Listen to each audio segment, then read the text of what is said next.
Hello दोस्तों, कैसे हैं आप सभी। उम्मीद करता हूँ दोस्तों आप सभी स्वस्थ और मंगलमय होंगे। दोस्तों इस वीडियो में डिस्कस करने वाले हैं विज्ञान के टॉप 40 प्रश्न के बारे में, जो कि दोस्तों पूरा का पूरा एनसीईआरटी बेस पर आधारित होने वाला है। दोस्तों ये वीडियो सभी के लिए इंपॉर्टेंट होने वाला है, खासकर दोस्तों रेलवे वालों के लिए, क्योंकि रेलवे ग्रुप डी और रेलवे एनटीपीसी या कोई भी एग्ज़ाम हो, रेलवे में दोस्तों साइंस का बहुत ही योगदान होता है। सभी पेपर में दोस्तों किसी में 25 नंबर या फिर किसी में 30 नंबर इसका वेटेज होता है साइंस का, इसलिए इसको पूरा वीडियो को शुरू से अंत तक देखिएगा और चैनल को सब्सक्राइब भी कर लीजिएगा। चलिए क्वेश्चंस को शुरू करते हैं। पहला क्वेश्चन है, जब सिल्वर क्लोराइड को सूर्य के प्रकाश में रखा जाता है या फिर खुले वातावरण में रखा जाता है तो निम्न में से क्या बनता है। जब सिल्वर क्लोराइड को AgCl को खुले वातावरण में रखते हैं तो क्या बनता है। सिल्वर बनता है, सिल्वर और क्लोरीन गैस बनता है, सिल्वर नाइट्रेट बनता है या फिर क्लोरीन गैस। सिल्वर नाइट्रेट तो बिल्कुल नहीं होगा दोस्तों, तो इसका आंसर हो जाएगा दोस्तों ऑप्शन नंबर बी, सिल्वर और क्लोरीन गैस। सिल्वर और क्लोरीन गैस, जैसे दोस्तों मान लीजिए AgCl है, याद रखें AgCl है, इसको सूर्य के प्रकाश में, सनलाइट में अगर आप रखते हैं सूर्य के प्रकाश में तो Ag और प्लस Cl2 में टूट जाता है। इसको अगर आप रिएक्शन को बैलेंस करेंगे तो यहाँ पर 2 लगा देंगे, यहाँ पर 2 लगा देंगे। यहाँ पर देखिए 2 सिल्वर हो गया, यहाँ पर 2 सिल्वर हो गया, यहाँ पर 2 क्लोरीन हो गया, यहाँ पर भी 2 क्लोरीन हो गया। अगला क्वेश्चन है, निम्न में से कौन सी धातु सिल्वर से अधिक परंतु लेड से कम क्रियाशील होती है। निम्न में से कौन सी धातु सिल्वर से अधिक परंतु लेड से कम क्रियाशील धातु होती है। दोस्तों एनसीईआरटी में 8 से 10 धातु के बारे में दिया गया है, उसकी रिएक्टिविटी दिया गया है, वो सभी आप लोगों को याद होना चाहिए। चलिए इस क्वेश्चन को देख लेते हैं। तो इसका आंसर हो जाएगा दोस्तों option number 2 copper. Option number B सही हो जाएगा दोस्तों, कापर, बी कापर हो जाएगा। जिंक और कैल्शियम दोस्तों लेड से भी अधिक क्रियाशील धातु होते हैं। जिंक और कैल्शियम सबसे ज़्यादा क्रियाशील धातु होता है दोस्तों पोटेशियम। पोटेशियम सबसे ज़्यादा क्रियाशील धातु होता है, जो कि खुले वातावरण में किसी से भी क्रिया कर लेता है। गोल्ड दोस्तों सबसे कम क्रियाशील धातु होता है, सबसे कम गोल्ड, उससे थोड़ा सा ज़्यादा होता है दोस्तों सिल्वर, उससे थोड़ा सा ज़्यादा होता है मरकरी का, याद रखिएगा। अगला क्वेश्चन है, भूकंप तथा स्प्रिंग में उत्पन्न तरंगें कैसी होती हैं। भूकंप तथा स्प्रिंग में उत्पन्न तरंगें कैसी होती हैं। अनुप्रस्थ तरंग, अनुदैर्ध्य तरंग, लंबवत तरंग या फिर चुंबकीय तरंग। तो ये दोनों तो बिल्कुल नहीं होगा दोस्तों, ये दोनों में से कोई एक आंसर होगा, तो इसका आंसर हो जाएगा option number B. Option number B से अनुदैर्ध्य तरंग। अनुदैर्ध्य तरंग याद रखिएगा दोस्तों, भूकंप और स्प्रिंग में अनुदैर्ध्य तरंग होता है। अगला क्वेश्चन है, जब मिट्टी बहुत ज़्यादा अम्लीय हो जाता है तो, जब मिट्टी में अम्ल की मात्रा बहुत ज़्यादा हो जाता है तो क्या घटित होता है। पौधे तेज़ी से बढ़ते हैं, मिट्टी बहुत ज़्यादा उपजाऊ हो जाती है, पौधों के लिए हानिकारक होते हैं या फिर पौधों पर कोई प्रभाव नहीं पड़ता है। तो इसका आंसर हो जाएगा दोस्तों option number C. Option number C से हो जाएगा दोस्तों, पौधों के लिए हानिकारक होते हैं। अच्छा दोस्तों, जब अम्लीय मिट्टी हो जाता है उसको क्षारीय बनाने के लिए क्या मिलाया जाता है, तो कैल्शियम हाइड्रोक्साइड, याद रखिएगा कैल्शियम हाइड्रोक्साइड। कैल्शियम हाइड्रोक्साइड मिलाया जाता है उसको क्षारीय बनाने के लिए, ये भी याद रखिएगा। जब मिट्टी बहुत ज़्यादा अम्लीय होता है तो कैल्शियम हाइड्रोक्साइड उसमें मिलाया जाता है उसको क्षारीय बनाने के लिए। अगला क्वेश्चन है, मुंह का पीएच मान कितना होने पर दांतों को हानि पहुंचता है। दांतों में दोस्तों कैविटी लगना शुरू हो जाता है जब उसका पीएच मान इससे कम होना जब उसका पीएच मान इससे कम हो जाता है। तो इसका आंसर हो जाएगा 5.5 से कम। 5.5 से कम अगर पीएच मान होगा तो उसके दांतों में कैविटी बनना या फिर सड़न होना शुरू हो जाएगा। दोस्तों 5.6 से कम होता है, 5.6 से कम होता है अम्लीय वर्षा का पीएच मान, याद रखिएगा अम्लीय वर्षा का पीएच मान, जो कि एनसीईआरटी में दिया है और बहुत बार पूछता है दोस्तों, रिपीट होता है।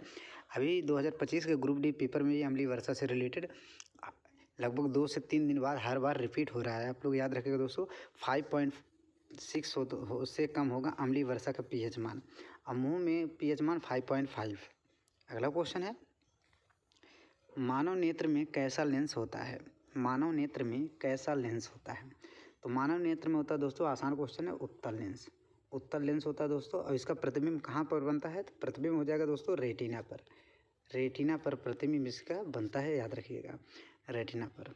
अगला क्वेश्चन है, निम्न में से कौन सा धातु प्रकृति में स्वतंत्र रूप से पाया जाता है? अभी दोस्तों रिएक्टिविटी के बारे में हमने बताया है, सबसे कम रिएक्टिविटी जो कि किसी से रिएक्शन नहीं करता है, इसका आंसर हो जाएगा गोल्ड। सबसे कम होता है गोल्ड, उससे हल्का सा ज़्यादा, मतलब ये भी दोस्तों स्वतंत्र रूप से पाया जाता है। सिल्वर और गोल्ड स्वतंत्र रूप से ही पाया जाता है, लेकिन सबसे कम अगर एकदम लीस्ट पूछे, सबसे कम हो जाएगा गोल्ड। तो अगर इसका आंसर पूछा जाए दोस्तों तो इसका हो जाएगा बी और सी दोनों दोस्तों, सिल्वर और गोल्ड दोनों स्वतंत्र रूप से पाए जाते हैं। दोस्तों अगर कंटेंट अच्छा लग रहा हो तो वीडियो को लाइक और चैनल को सब्सक्राइब कर लीजिएगा।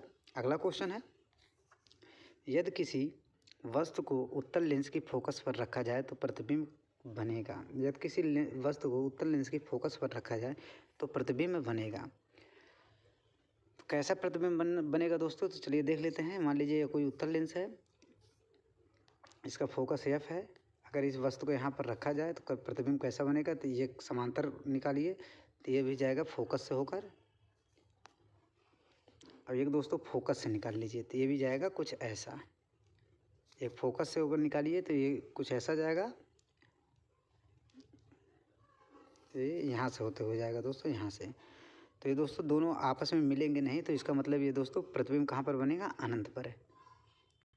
प्रतिबिंब कहाँ पर बनेगा दोस्तों? अनंत पर। आप लोग पेन और पेपर लेकर अगर ड्रा करिएगा तो सेम ऐसे ही बनेगा, अनंत पर। ऑप्शन नंबर डी सही हो जाएगा, अनंत पर। अगला क्वेश्चन है, सोना का रासायनिक प्रतीक क्या है? गोल्ड का रासायनिक प्रतीक क्या है गोल्ड का? तो इसका आंसर हो जाएगा दोस्तों AU। ऑप्शन नंबर सी सही हो जाएगा दोस्तों, AU। यस होता है दोस्तों सल्फर का, AG होता है दोस्तों सिल्वर का, Hg होता है दोस्तों मरकरी का याद रखिएगा। मरकरी का बहुत बार पूछता है, तो मरकरी का हो जाएगा दोस्तों AG, सिल्वर हो जाएगा AG, सल्फर हो जाएगा यस, तो सोना का हो जाएगा AU, याद रखिएगा। अगला क्वेश्चन है, किसी वस्तु को अवतल लेंस के सामने अनंत पर रखा जाए तो प्रतिबिंब कहाँ बनेगा? किसी वस्तु को अवतल लेंस के सामने अनंत पर रखा जाए तो प्रतिबिंब कहाँ बनेगा? इसका आंसर हो जाएगा दोस्तों फोकस पर। याद रखिएगा दोस्तों, इसका आंसर हो जाएगा फोकस पर। ऑप्शन नंबर ए सही हो जाएगा, फोकस पर। जैसे मान लीजिए दोस्तों ये कोई अवतल लेंस है, कोई अनंत पर मान लीजिए यहाँ पर कोई प्रतिबिंब रखा गया है, तो एक यहाँ से डालिए, एक यहाँ से डालिए, तो ये दोनों परावर्तन के बाद कुछ इस तरह से डाइवर्ट होकर चले जाएंगे, कुछ इस तरह से डाइवर्ट होकर चले जाएंगे दोस्तों। अगर इसको पीछे एक्सटेंड किया जाए तो पीछे एक्सटेंड करने पर दोस्तों कुछ यहाँ पर फोकस पर ये प्रतिबिंब बनाते दिखेंगे। तो ये कैसा प्रतिबिंब होगा दोस्तों? आभासी होगा, लेकिन फोकस पर बनेगा, याद रखिएगा। फोकस पर बनेगा लेकिन दोस्तों आभासी होगा। अगला क्वेश्चन है, द्विस्थापन अपक्रिया को किस और नाम से जाना जाता है? द्विस्थापन अपक्रिया को किस और नाम से जाना जाता है? ये भी इम्पोर्टेंट क्वेश्चन है दोस्तों। द्विस्थापन जिसे डबल डिस्प्लेसमेंट रिएक्शन बोला जाता है दोस्तों, इसको किस और नाम से जाना जाता है? संयोजन अपक्रिया, अपघटन अपक्रिया, रेडॉक्स अपक्रिया या फिर विनिमय अपक्रिया। तो इसका आंसर हो जाएगा ऑप्शन नंबर डी, विनिमय अपक्रिया। विनिमय अपक्रिया बोला जाता है दोस्तों द्विस्थापन अपक्रिया को। डबल डिस्प्लेसमेंट रिएक्शन को विनिमय अपक्रिया भी कहा जाता है। अगला क्वेश्चन है, प्रोटीन की फैक्ट्री किसे कहा जाता है? प्रोटीन की फैक्ट्री किसे कहा जाता है? इंपॉर्टेंट क्वेश्चन है दोस्तों। प्रोटीन की फैक्ट्री किसे कहा जाता है? दोस्तों माइटोकॉन्ड्रिया को क्या कहा जाता है? Power house. कोशिका का पावर हाउस बोला जाता है दोस्तों, कोशिका का पावर हाउस बोला जाता है माइटोकॉन्ड्रिया को। लाइसोसोम की बात बोला जाए तो दोस्तों आत्महत्या की थैली, सुसाइडल बैग बोला जाता है दोस्तों लाइसोसोम को, याद रखिएगा। पावर हाउस के नाम से माइटोकॉन्ड्रिया को जाना जाता है, आत्महत्या की थैली दोस्तों लाइसोसोम को जाना जाता है। अग्नाशय ग्रंथि की बात करें दोस्तों, यहाँ से इंसुलिन स्रावित होता है, इंसुलिन स्रावित होता है, याद रखिएगा दोस्तों। इंसुलिन स्रावित होता है अग्नाशय ग्रंथि से। तो राइबोसोम, ये ऑप्शन नंबर सी सही हो जाएगा दोस्तों। इसको प्रोटीन का फैक्ट्री कहा जाता है राइबोसोम को। दोस्तों कंटेंट अच्छा लग रहा हो तो चैनल को सब्सक्राइब करके वीडियो को लाइक ज़रूर करिएगा। अगला क्वेश्चन है, किस धातु को जीवन रक्षक धातु के रूप में जाना जाता है? किस धातु को जीवन रक्षक धातु के रूप में जाना जाता है? ब्रोमीन को, पोटेशियम को, सोडियम को या फिर रेडियम को? तो इसका आंसर हो जाएगा रेडियम को। ऑप्शन नंबर डी सही हो जाएगा दोस्तों, रेडियम को। किस धातु को जीवन रक्षक धातु के रूप में जाना जाता है? तो यह हो जाएगा रेडियम को। ब्रोमीन दोस्तों अधातु है। ब्रोमीन अधातु है जो कि दोस्तों लिक्विड फॉर्म में पाया जाता है। एकमात्र अधातु है जो कि लिक्विड फॉर्म में पाया जाता है, याद रखिएगा। ब्रोमीन एकमात्र अधातु है जो कि लिक्विड फॉर्म में पाया जाता है, वो भी रूम टेम्परेचर पर पूछे तब। पोटेशियम और सोडियम की बात करें दोस्तों, ये दोनों धातुएं हैं, तो इनका रिएक्टिविटी सबसे ज़्यादा होता है। सब खुले वातावरण में तुरंत किसी न किसी से आप क्रिया करके अपना यौगिक बना लेते हैं, याद रखिएगा। सबसे ऊपर होता है पोटेशियम, उसके नीचे होता है सोडियम, उसके नीचे होता है कैल्शियम। पोटेशियम, सोडियम, कैल्शियम, याद रखिए ये तीनों टॉप पर होते हैं। अगला क्वेश्चन है, जल में नींबू का घुलना कैसे मिश्रण है? जल में नींबू का घुलना कैसा मिश्रण है? विषमांगी मिश्रण है, समांगी मिश्रण है, यौगिक है, या फिर इनमें से कोई नहीं? तो यौगिक तो नहीं हो सकता दोस्तों, यौगिक नहीं है, विषमांगी होगा या फिर समांगी। तो इसका आंसर हो जाएगा ऑप्शन नंबर बी, समांगी मिश्रण है। जल में नींबू का घुलना समांगी मिश्रण। जल में अगर नींबू की जगह दोस्तों अगर बोले चीनी का घुलना, नमक का घुलना कैसा मिश्रण है? तो ये हो जाएगा समांगी मिश्रण, याद रखिएगा। अगला क्वेश्चन है, मादा पादप कोशिका में अंडाशय के परिपक्व होने से क्या मिलता है? मादा पादप कोशिका में अंडाशय के परिपक्व होने से क्या मिलता है? बीज बनता है, भ्रूण बनता है, फूल बनता है, या फिर फल बनता है? तो इसका आंसर हो जाएगा दोस्तों ऑप्शन नंबर डी, फल बनता है। फल बनता है। मादा जनन कोशिका कैसा होता है दोस्तों, याद रखिएगा। कुछ ये इस प्रकार का होता है, याद रखिएगा। कुछ इस प्रकार का होता है, और फीमेल और मेल पार्ट दोस्तों कुछ इस प्रकार का होता है। मेल पार्ट यहाँ से निकलता है कुछ इस प्रकार से। यहाँ से दोस्तों ग्रेन्स निकलते हैं, यहाँ पर पोलन ग्रेन में जाकर मिलते हैं दोस्तों। इसी के रास्ते आकर यहाँ पर अंडाशय का निर्माण करते हैं। यहाँ से बीज और फल दोनों का निर्माण होना शुरू हो जाता है। अगला क्वेश्चन है, सेरीकल्चर का संबंध किस पालन से है? सेरीकल्चर का संबंध किस पालन से है? मधुमक्खी पालन से, केचुआ पालन से, रेशम कीट पालन से, या फिर मछली पालन से? तो इसका आंसर हो जाएगा दोस्तों ऑप्शन नंबर सी, रेशम कीट पालन से। सेरीकल्चर का संबंध रेशम कीट पालन से। मधुमक्खी पालन किसको बोला जाता है दोस्तों? एपीकल्चर, याद रखिएगा। एपीकल्चर बोला जाता है मधुमक्खी पालन को। और वर्मी कल्चर बोला जाता है दोस्तों, वर्मी कल्चर बोला जाता है दोस्तों केचुआ पालन को। वर्मी कल्चर केचुआ पालन को, याद रखिएगा। अगला क्वेश्चन है, नाइट्रोजन में अमोनिया उत्पादन की विधि क्या कहलाती है? नाइट्रोजन से अमोनिया उत्पादन की विधि क्या कहलाती है? तो इसका आंसर हो जाएगा दोस्तों हैबर विधि। ऑप्शन नंबर बी सही हो जाएगा दोस्तों, हैबर विधि। हैबर विधि ऑप्शन नंबर बी सही हो जाएगा। अगला क्वेश्चन है, किसी भी बांध की दीवार नीचे की तरफ मोटी बनाई जाती है क्योंकि? कोई भी बांध है दोस्तों, मान लीजिए कोई बांध है, तो उसको नीचे की तरफ कुछ इस तरह से मोटा बनाया जाता है, कुछ इस तरह से मोटा बनाया जाता है दोस्तों। लेकिन इसको मोटा क्यों बनाया जाता है? जल स्तर ज़्यादा होता है, गहराई के साथ जल का दाब ज़्यादा होता है, जल को लंबे समय तक रोकने के लिए, या फिर बांध की मोटाई बनाने के लिए? तो इसका सटीक आंसर हो जाएगा दोस्तों option number B. Option number B से हो जाएगा दोस्तों, गहराई के साथ जल का दाब बढ़ता जाता है। अगला क्वेश्चन है, आमतौर पर घर में प्रयोग की जाने वाली फ्यूज की तार की रेटिंग, फ्यूज का जो तार बना होता है दोस्तों, फ्यूज का जो ये तार बना होता है, इसकी रेटिंग क्या होती है? ये दोस्तों 2022 में पूछा गया क्वेश्चन है। ये सेम टू सेम क्वेश्चन आया था 2022 में, ग्रुप डी के 2022 में सेम टू सेम क्वेश्चन आया था। आमतौर पर घर में प्रयोग की जाने वाली फ्यूज की तार की रेटिंग क्या होती है? तो इसका आंसर हो जाएगा दोस्तों 1 से 10 एम्पियर। ऑप्शन नंबर सी से हो जाएगा दोस्तों 1 से 10 एम्पियर। फ्यूज का तार किसका बना होता है दोस्तों? आप लोग कमेंट करके ज़रूर बताइएगा, उसका गलनांक भी बताइएगा, मेल्टिंग पॉइंट भी बताइएगा। अगला क्वेश्चन है, एक कार विरामावस्था से चलना प्रारंभ करती है।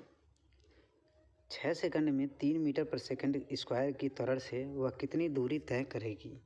विरामावस्था से चलना प्रारंभ करती है तो दोस्तों हो जाएगा u का मान 0 होगा, u का मान 0 होगा। इसमें न्यूटन का कौन सा समीकरण रहेगा? तो हो जाएगा यस बराबर ut plus half AT square, याद रखिएगा, ut plus half AT square. तो ये तो मान 0 हो जाएगा, ये मान 0 हो जाएगा। इसमें रखते हैं दोस्तों 1/2 गुणे ए का मान त्वरण है, त्वरण का मान कितना दिया है 3 गुणे टी का मान दिया है 6, तो 2 बार होगा दोस्तों स्क्वायर है। इसको 2 से काटेंगे 3 बार, 3 त्रिक का 9, 9 छक 54, तो 54 मीटर का पूरा दूरी तय कर लेगी दोस्तों ये 6 सेकंड में 3 मीटर पर सेकंड के स्क्वायर की त्वरण से अगर वह कार चलती है। तो इसका आंसर हो जाएगा दोस्तों ऑप्शन नंबर बी। याद रखिएगा ऑप्शन नंबर बी इसका सही आंसर हो जाएगा। अगला क्वेश्चन है, दूध में कौन सी शर्करा पाई जाती है? दूध में कौन सी शर्करा पाई जाती है? इसका आंसर हो जाएगा दोस्तों लैक्टोज। दूध से कोई भी रिलेटेड होता है दोस्तों, जैसे दूध के मापन के लिए लैक्टोमीटर का प्रयोग किया जाता है, दूध से दही बनाने के लिए बैक्टीरिया लैक्टोबैसिलस का नाम दिया जाता है दोस्तों। उसी तरह दूध में कौन सी शर्करा पाई जाती है? तो हो जाएगा लैक्टोज। अगर दोस्तों पूछे तो हीमोग्लोबिन रक्त में शर्करा की मात्रा को कौन नियंत्रित करता है? रक्त में शर्करा की मात्रा को कौन नियंत्रित करता है? तो इसका आंसर हो जाएगा इंसुलिन हार्मोन्स। इंसुलिन हार्मोन्स याद रखिएगा, इंसुलिन हार्मोन्स याद रखिएगा, बहुत इंपॉर्टेंट क्वेश्चन है इंसुलिन हार्मोन्स। अगला क्वेश्चन है, गर्मी के मौसम में लोग सूती वस्त्र क्यों पहनते हैं? ये भी दोस्तों रिपीटेड क्वेश्चन है, ये दोस्तों टेक्नीशियन ग्रेड 3 में आया था क्वेश्चन, टेक्नीशियन ग्रेड 3 में आया था क्वेश्चन, याद रखिएगा। गर्मी के मौसम में लोग सूती वस्त्र क्यों पहनते हैं? तो इसका आंसर हो जाएगा दोस्तों क्योंकि सूती वस्त्र पसीने को अवशोषित कर लेते हैं, क्योंकि सूती वस्त्र पसीने को जल्दी अवशोषित कर लेते हैं। इसका सटीक आंसर यही होगा। अगला क्वेश्चन है, ईस्ट में जब ग्लूकोज पायरोवेट में बदलता है, ईस्ट में जब ग्लूकोज पायरोवेट में बदलता है तो किस कारण, यहाँ पर पायरोवेट होगा, किस कारण पायरोवेट इथेनॉल कार्बन डाइऑक्साइड और ऊर्जा में टूटता है? तो पायरोवेट किस में टूट जाता है दोस्तों? जब हो जाएगा इथेनॉल कार्बन डाइऑक्साइड और ऊर्जा में, इन तीनों में टूट जाता है दोस्तों। ये किस में होता है? हो जाएगा ईस्ट में। अगर पूछे किस में होता है? ईस्ट में। पायरोवेट इथेनॉल कार्बन डाइऑक्साइड और ऊर्जा में टूट जाता है ईस्ट में, याद रखिएगा। और किसकी उपस्थिति में होता है दोस्तों? हो जाएगा ऑक्सीजन की अनुपस्थिति। ऑक्सीजन जब एब्सेंट रहता है दोस्तों, ऑक्सीजन जब एब्सेंट होता है तब ऐसा होता है। ऑक्सीजन जब एब्सेंट होता है तब ये सब देखने को मिलता है। पायरोवेट किस में टूट जाता है? इथेनॉल कार्बन डाइऑक्साइड और ऊर्जा में टूट जाता है जब ऑक्सीजन ना रहता हो, वहाँ पर ऑक्सीजन एब्सेंट रहता हो। ऑक्सीजन की अगर कमी हो जाए, ऑक्सीजन की कमी होता है दोस्तों तो हमारे मांसपेशियों, ह्यूमन के मांसपेशियों में लैक्टिक एसिड बनना शुरू हो जाता है। जब ऑक्सीजन की कमी होती है, ख़त्म नहीं होता है, जब ऑक्सीजन की कमी होती है तो मानव के मांसपेशियों में लैक्टिक एसिड बनना शुरू हो जाता है। ये भी याद रखिएगा दोस्तों। कंटेंट अच्छा लग रहा हो तो वीडियो को लाइक करके चैनल को सब्सक्राइब जरूर करिएगा। अगला क्वेश्चन है, पादपों के बीज और शाखाओं की बाहरी परत किस कारण कठोर होती है? पादपों के बीज और बाहरी शाखाओं की बाहरी परत किस कारण कठोर होती है? कोलेनकाइमा, पैरेनकाइमा, स्क्लेरेनकाइमा या फिर विभेजोतक ऊतक? तो इसका आंसर हो जाएगा दोस्तों option number C, sclerenchyma, sclerenchyma. दोस्तों अगर ये क्वेश्चन बहुत बार पूछता है तो नारियल का जो बाहरी परत होता है किसका बना होता है? तो वो भी दोस्तों स्क्लेरेनकाइमा होता है, क्योंकि बहुत हार्ड होता है, हार्डनेस के कारण यही इसका आंसर होता है। कोलेनकाइमा की बात करें दोस्तों, लचीलापन के लिए जिम्मेदार होता है कोलेनकाइमा। पैरेनकाइमा दोस्तों बात करें तो सबसे ज़्यादा रिक्त स्थान पाया जाता है पैरेनकाइमा के पास, जिसे वैक्यूल बोला जाता है दोस्तों। और सबसे ज़्यादा मात्रा में भी अगर पूछे अगर दोस्तों स्क्लेरेनकाइमा का सेल्स कैसा होता है, डेड होता है या फिर लिविंग होता है? तो बोला तो इसका आंसर हो जाएगा दोस्तों ये डेड होता है। स्क्लेरेनकाइमा हमेशा डेड पाया जाता है। अगला क्वेश्चन है, पेप्सिन प्रोटीन को किस में बदल देता है? पेप्सिन प्रोटीन को किस में बदल देता है? पेप्सिन प्रोटीन को किस में बदल देता है? माल्टोज में, पॉलीएमाइड में, लैक्टिक एसिड में या फिर वसा में?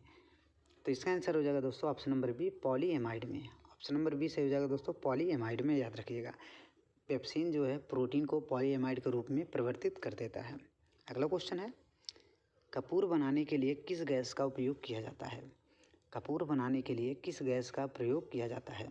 तो इसका आंसर हो जाएगा दोस्तों acetylene gas. Option number B सही हो जाएगा दोस्तों, एसिटिलीन गैस, याद रखिएगा।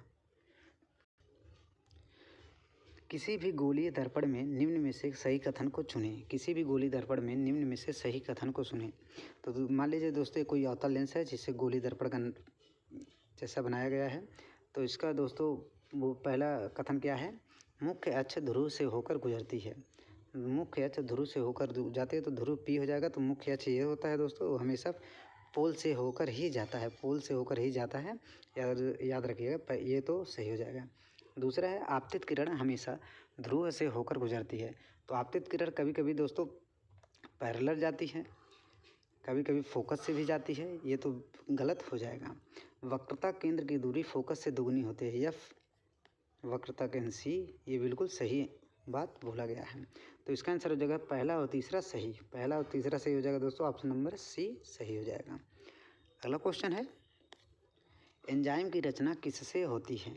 एंजाइम की रचना किससे होती है? आसान क्वेश्चन है, अमीनो अम्ल से। ऑप्शन नंबर बी सही हो जाएगा दोस्तों, अमीनो अम्ल से, अमीनो अम्ल से, याद रखिएगा। अगला क्वेश्चन है, चांदी के आभूषण को खुले वातावरण में रखने से कुछ समय बाद काले क्यों पड़ जाते हैं?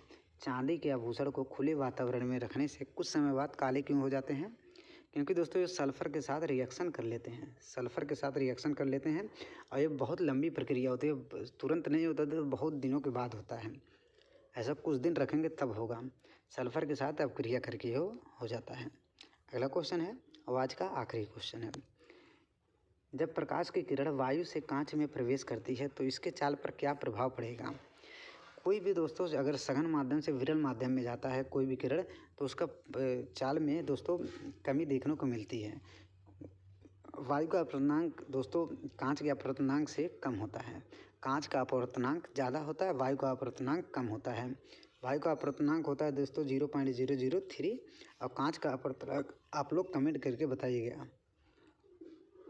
तो अगर सघन माध्यम से विरल माध्यम में जाती है तो प्रकाश की चाल कम हो जाती है, अगर विरल माध्यम से सघन माध्यम में जाती है तो इसका प्रकाश की चाल तेज हो जाती है, मतलब बढ़ जाती है। तो इसका आंसर हो जाएगा, अगर तो घट जाएगा, ऑप्शन नंबर बी हो जाएगा दोस्तों, घट जाएगा, याद रखिएगा। दोस्तों उम्मीद करते हैं वीडियो पसंद आया हो। वीडियो पसंद आया हो तो दोस्तों चैनल को सब्सक्राइब कर लीजिएगा, वीडियो को लाइक कर दीजिएगा और एक शेयर ज़रूर करिएगा। मिलते हैं एक और नए वीडियो के साथ।